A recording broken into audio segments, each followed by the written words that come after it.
ख्रिस्ट'नियाव अनलायग्राफोर, जुदि जों इसोरनि बिथोनफोरखौ बिनि थान्दैफोर महरै मानियोब्ला गोरोन्थि बुजिलायनाय, बिजिरनाय आरो नेवसिजानायनि लामायाव फैगोन।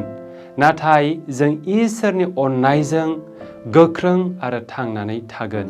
गोथार मार्कुसनि 6:1-6 जों नुनो मोनोदि जिसुनि बाथ्राफोरनि सायाव सिनागग सहरनि सुबुंफोरनि नुनायाव जोबोद सोमोनांथाव।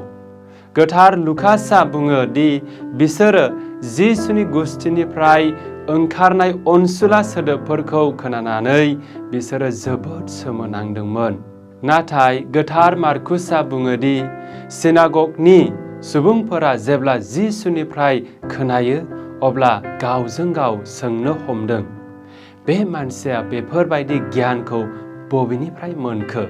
मानोना बिसोरो जिसुखौ मोनसे गोरिब आरो निखावरि नखरनि सासे मिस्ट्रि खामानि मावग्रानि फिसाला महरैल' मिथियोमोन, जेराव मसेनि आयेनफोरनि जेबो नेमखान्थियारि सोलोंथाइ गैयै सुबुंसो। बेनिखायनो जिसुनि बाथ्राफोरखौ खोनानानै नंथारगौयैनो बिसोरो सोमोनांदोंमोन दि जिसुआ सासे माहि मिस्ट्रिनि थार सिमाखौ बारबाय। जिसुनि खाथि खालानि मानसिफोरा फोथायनो हायाखैमोन दि बे मिस्ट्रिनि फिसालाया धोरोम बिजाबनि ओंथिफोरखौ बेखेवनायाव माबोरै आखा फाखा जाखो। गोबाङानो बिसोरनि गेजेराव बुजिनो हायाखैमोन दि बे सासे गोरिब नखराव जोनोम जानाय मानसिया माबोरै बै नेनानै थानाय सासे नाबि, धोरोमगिरि, राजखान्थि खुंगिरि आरो बासायगिरि जानो हागोन, जाय बिसोरखौ रमान्स खुंथायनिफ्राय उदां खालामगोन आरो गोग्लैनाय डेभिडनि राजउलाफादखौ गायसनफिनगोन। नै बेफोरखौ बिसोरो जिसुनिफ्राय आसा खालामाखैमोन। बेनि अनगायैबो गोबाङानो रागाबो जोंदोंमोन जेब्ला प्रभु जिसुआ गावनि जायगा नाजारेथआव जेबो सोमोनांथाव खामानिखौनो मावाखैमोन। नाथाय बिसोरनि फोथायनाय गैयैनि थाखाय बिसोरखौ गोब्राब रावजों सोंखारिदोंमोन। बेनि उनाव बिसोरनो खौरां होदोंमोन दि बयबो इसोरनि रावखौ खुगानि रावफोरजों आरो फाहामनायजों फोस्रावनो गोनां आरो जाया फोथायगोन बिसोरो इसोरनि गोहोखौ मोननो हागोन। बे बाथ्राफोरखौ बिसोरो गनायनानै लानो हायाखैमोन। अनजाग्रा लोगोफोर, नाजारेथआव गावनि असे मानसिफोरजों जिसुआ नेवसिजानायनि सल'आ मोनसे सल' जायखौ जों जोंनि जिउनि सल' महरै सिनायनो हायो। मानोना बेयो मोनसे सल' जाय जोंनि गेजेराव गोबाङानो नेवसिजानाय आरो मुगैजानायफोरखौ जिउ खुंनायाव लोगो मोनबोबाय। जोंखौ दुखु होनाय, बाथ्राफोरजों निन्दिनाय, फोथायखेबस' खालामनाय, नखर बायनाय, नेवसिनाय एबा बेबादिनो बायदि रोखोमनि गाज्रि बाहायनायनि जाहोनाव नेवसिजानायनि लामाखौ जोंबो मोनदांनो हागौ। गोबां समावनो जोंनि असे नखरनि सुबुंफोर एबा उन्दै समनि लोगोफोरा जेब्ला जों अननाय आरो थुलुंगानि बाथ्राफोरखौ होयो अब्ला खोनासंनो आरो गनायनो राजि जाया। मानोना बिसोरो जोंजों ओरैबादि सिनायथि दं, बिसोरो सानफ्रामबो नुनो मोनो आरो अर्डिनारि मानसि महरैल' गनायनानै लायो।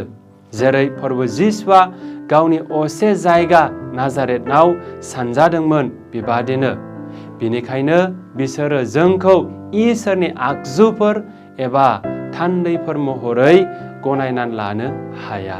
दिनै जों जोंनि जिउआवबो गाव गावनो साननो नांगौदि जों बेसेबांबार फोथायनाय गैयैनि गेजेरजों इसोरनि थान्दैफोरखौ एबा खामानि मावग्राफोरखौ रेहाय होनो एबा हेफाजाब होनो हायाखै। जोंनि हेंथा गोसोआ बेसेबांबार बिसोरनि गेजेराव इसोरनि महरखौ नुनो थाखाय फेलें खालामखो। जों मोनथिनो नांगोन दि इसोरनि गोहोआ जेब्लाबो जोबोद जाथावै सुबुंफोरजोंबो फैनो हायो। नेवसिजानायनि बेलायाव जों गोथार पलनि उदाहरणखौ मानिनाया गियान गोनांनि बाथ्रा जागोन, जाय बुङो दि रागा जों नाथाय पाप दाख्लाम। नोंथाङा रागा जोंब्लाबो सान हाबजासेखौ नेनो नाङा। जों नेवसिजानायनिफ्राय सोलोंनो गोनां। जों गोरोन्थि मावनो रोङै सुबुंफोर नङा।